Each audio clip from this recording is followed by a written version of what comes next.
Hey CQ fans, Joel Greene here at OMG, as my daughter says. I am completely without words. Can you believe that?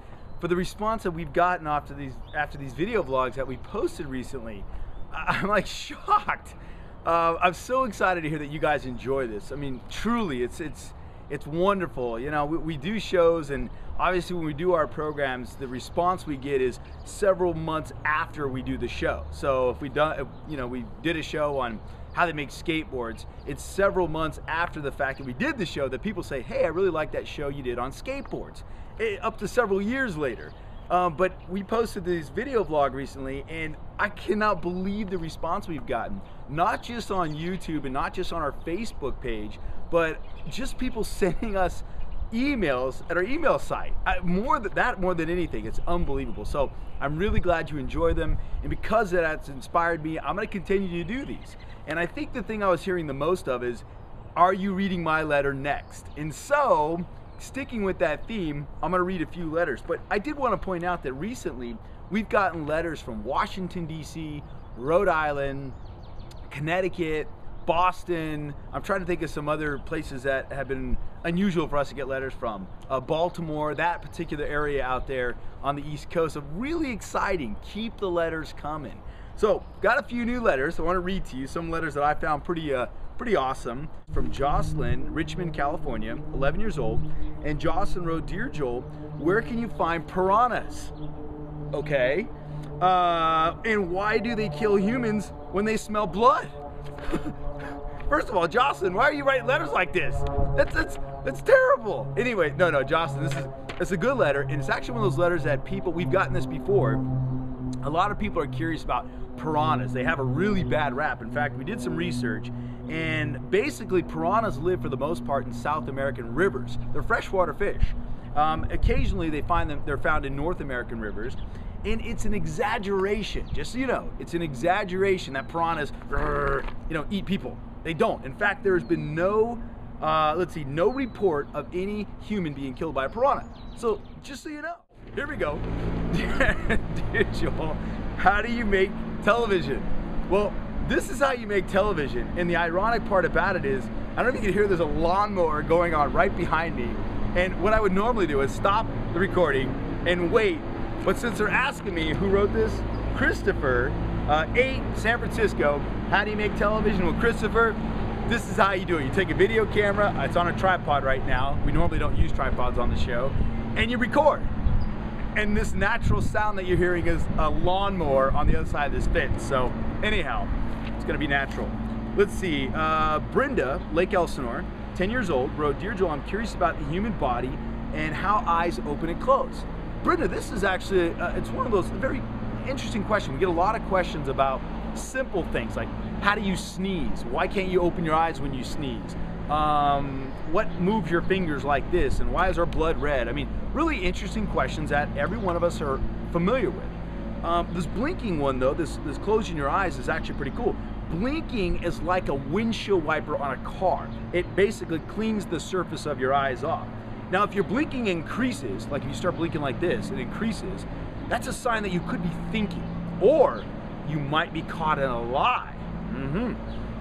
Or you're feeling stressed, like, this lawnmower, it's going, it's loud, I'm stressed.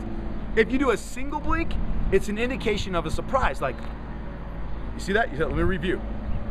You see that? So the single blink.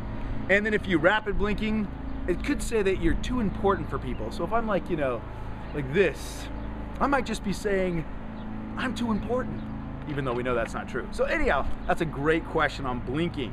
Maybe do some research on that. All right, here we go.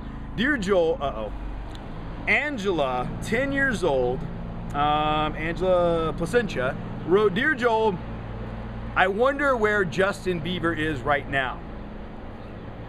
Now, I gotta be honest with you, Angela. This Justin Bieber dude, I'm telling you, man, I don't know that I have the Bieber fever. I know my daughter does, but I don't think I do. But it forced me to do a little research on where Justin Bieber is right now. And right now, while I'm recording this, I looked at this up about an hour ago, and right now, Justin Bieber is currently on world tour in Ireland. So just so you know, that's where Justin Bieber is. I hope I helped you out there. Anyways, Matthew from Seagrove, North Carolina wrote, Dear Joel, go to, not will you, this is what he wrote, go to a toothpick factory. I like the demand. I would like to know how toothpicks and scented toothpicks are made. Dude, Matthew, is a great question. I love this question. In fact, we're working on this topic right now. When I say we're working on it, we love this idea. We pulled it out. It's a great show. Because, you know, I remember watching cartoons when I was younger, and they would take like a big old log, and they would, and they'd make it like a little toothpick. And I get the feeling that's not truly how they're made. So I'm just as curious as you are. And I think we're going to look into this, Matthew. I like this idea a lot. Let's see. In our final, is there a last letter? Yeah, last letter came to us from Abigail in Compton, California. And Abigail is 18. So you want to see the difference between how 18-year-olds think and how 10, 11, 9, 8-year-olds think? Abigail wants to know, how do they make toilet paper? Thank you for that, Abigail. Actually, several years ago, when we started the Greene series, Curiosity Quest Goes Green, I remember visiting a place that had, we were doing a recycling show, and the recycling show was on how they turn paper and paper goods, cups, plates, and they would recycle them. And I went back behind to just kind of do a tour. This is when I used to do tours of places, and they had all this toilet paper there. I mean, brand new, let me rephrase that. Brand new, unused toilet paper, just rows and rows and rows of stacks and stacks. And I said, well, what did all this come from? And they said, well, it came from a toilet paper manufacturer that either ran it too small, too thick, too thin, whatever the case was. And so they were going to take all this toilet paper that had not been used, and they're going to recycle it, putting it back into the process of how they make more paper. I thought that was very fascinating. And this is truly fascinating because there's a couple companies out there that are making recycled toilet paper. I'll leave it at that. We're going to do our research and find out if we can make this a show. But hey, great quest letters. Keep them coming. And again, as I said last time, don't feel shy or embarrassed to ask me a question too, like something you want to know. Just no more Justin Bieber. No, I'm kidding. Send the Justin Bieber. I just, he's not my cup of tea. That's okay. That's okay. But anyways, keep them coming. And if you haven't already, go to Facebook and like us on Facebook and continue to send the quest letters. Thank you guys so much. Until then, remember, stay curious. I'm Joel Greene, and be sure to keep tuned to Curiosity Quest.